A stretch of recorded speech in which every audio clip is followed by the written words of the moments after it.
Okay, so this is spec point 1.4,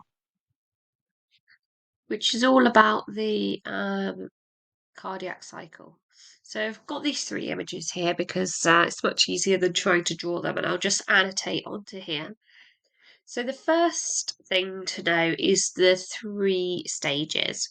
Okay, so what we've got here is two types of systole and then diastole. The names at the bottom here are a bit confusing, but what I'll do is I'll just highlight the words that you need to use. So this one here is what our spec calls diastole, and that means everything's relaxed. This one here is what our spec calls ventricular, atrial systole. Let me undo that. Okay. So this is atrial systole, so that means atria contract.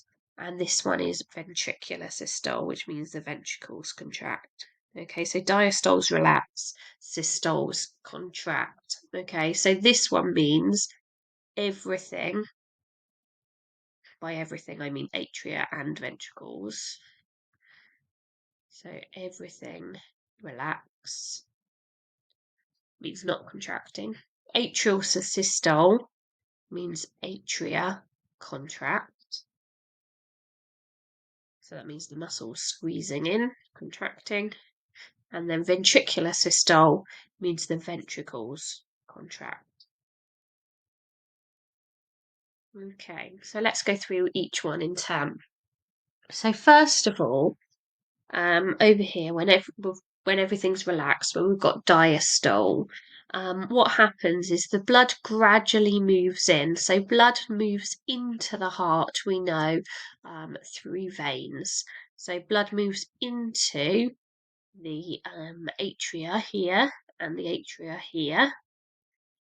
Okay, through the veins. Okay, so blood's moving in from the veins. There's no valves here of those incoming veins on this side and on this side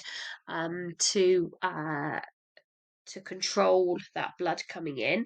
It just trickles in as it's pumped around the body.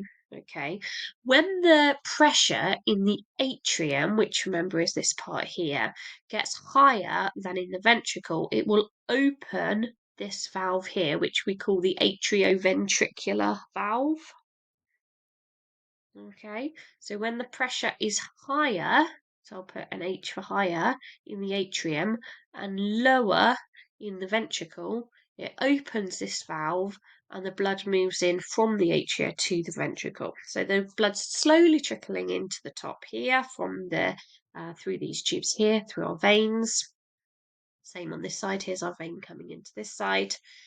Okay, gradually increases the pressure. If the pressure gets high enough, the pressure in the atria becomes higher than the pressure in the ventricle. So atrial pressure is higher, ventricular pressure is lower. It opens these valves here, the atrioventricular valves, and the blood can start to move from the atria into the ventricles.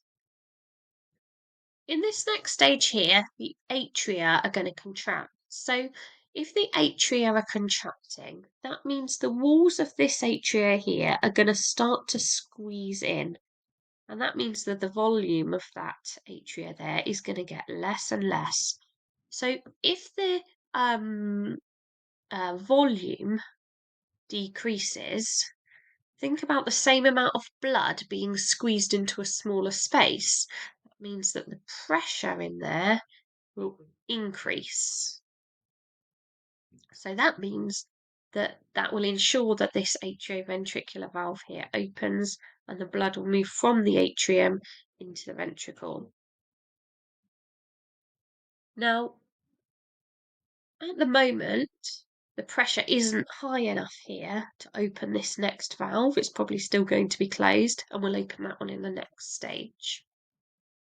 Then the final picture, ventricular systole, the ventricle is contracting. So the walls of this ventricle down here are being squeezed in. So again, if you're decreasing the volume, you're going to increase the pressure, and the pressure in here is going to increase. So if the pressure of the ventricles gets really high, and it gets higher than the pressure in the artery up here.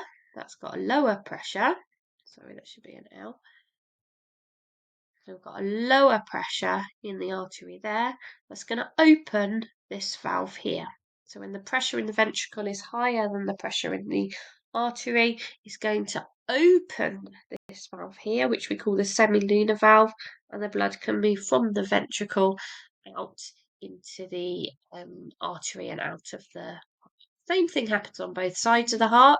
We just always talk about the left-hand side as our kind of example. And then what happens is we obviously go back to diastole again.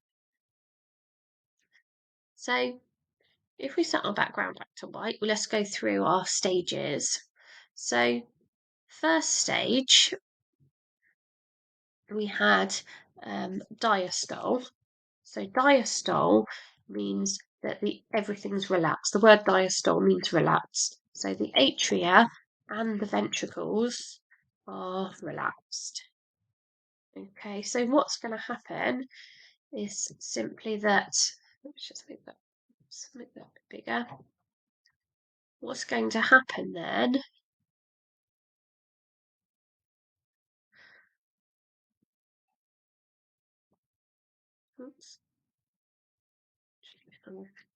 what's going to happen is that the blood moves into the atria from the veins. The pressure slowly increases. It might increase enough to open those atrioventricular valves. The next stage is atrial systole. So that means that the atria contract. And that means that it decreases the pressure in the atria, which will increase, it decreases the volume in the atria, which increases the pressure. And the most important thing that we then say is that the pressure in the atria gets higher than the ventricle, and that's what opens the atrioventricular valve. That's what allows the blood to move. So the blood then moves from the atria to the ventricle. And it's important that you say where the blood goes from and where the blood goes to.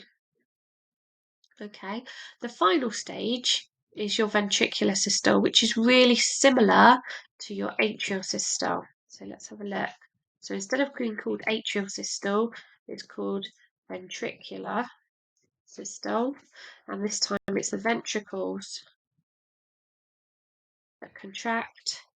It decreases the volume in the ventricle, increases the pressure in the ventricle. The pressure in the ventricle this time